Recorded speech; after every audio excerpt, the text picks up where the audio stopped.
the home of the common Joe and the common Sally in the know, even more so than all those media talking heads. Ooh, Kayshon Boutte didn't just say that about Brian Kelly, did he? Is the honeymoon already over on the Bayou? Is the meltdown on the Bayou already started in week one? Let's talk about it.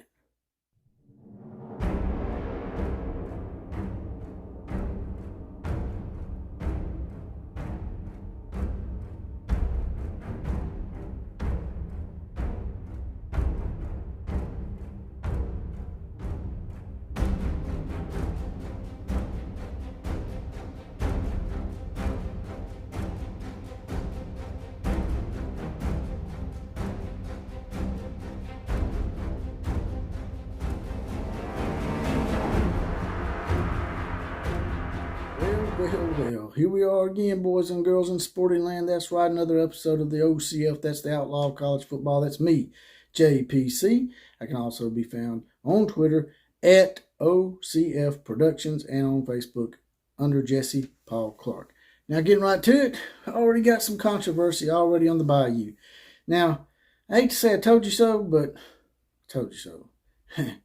Everybody was like, man, what a great hire by LSU's athletic director. He stole Notre Dame's coach. Well, there's a reason why Notre Dame didn't put up much of a fight to keep Brian Kelly. He's a fake and he's a farce. Now, I will say that what Kayshon Boutte said in this article right here from Brett McMurphy,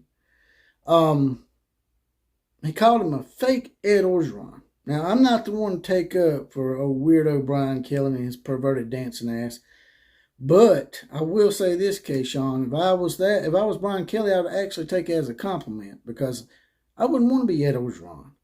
Do you not remember the last 2 years under Ed Orgeron? Y'all went 5-5 and 6-6. Not very good. Now, you could chalk this up to a diva not getting the touches that he thinks he should get because he didn't, I think, got targeted 6 times in the game or some shit. But what it comes down to for me is that Brian Kelly, from the start, there should have been red flags already to me. And Brian Kelly may turn this thing around and make me look stupid. But from the start, he comes down here, and he didn't do it as a joke. He goes in there at a basketball game, makes a speech, and tries to talk with a Cajun accent or a Southern accent or whatever accent that he was trying to portray.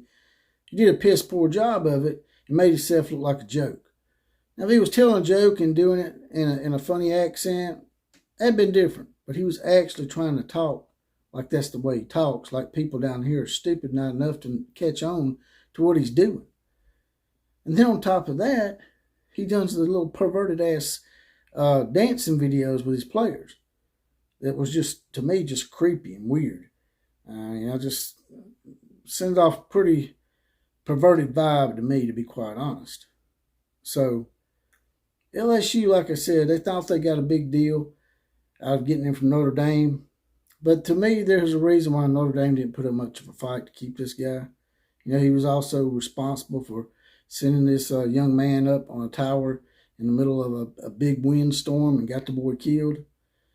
The guy, to me, is not a very good human being. LSU made a mistake, in my opinion, hiring this guy. And they're just going to have to live with this mistake probably for a couple of years, maybe even 3 years, before they can get rid of him with his big-ass contract. But I just want to bring you guys and gals that breaking news in here and get your thoughts on what you think. Do you think the meltdown in the Bayou has already begun? Do you think that Brian Kelly's at fault here, or do you think Kayshon Boutte is just being a diva? Drop it in the comment section and tell me what you think. Also, there's a little heart option at the bottom of this video. If you don't mind, hit that. Drop me a few dollars in coffee, $2, $3, $5. Anything helps. Get me off the YouTube teat. And as always, KMCA to all the other teams. Class is now officially dismissed.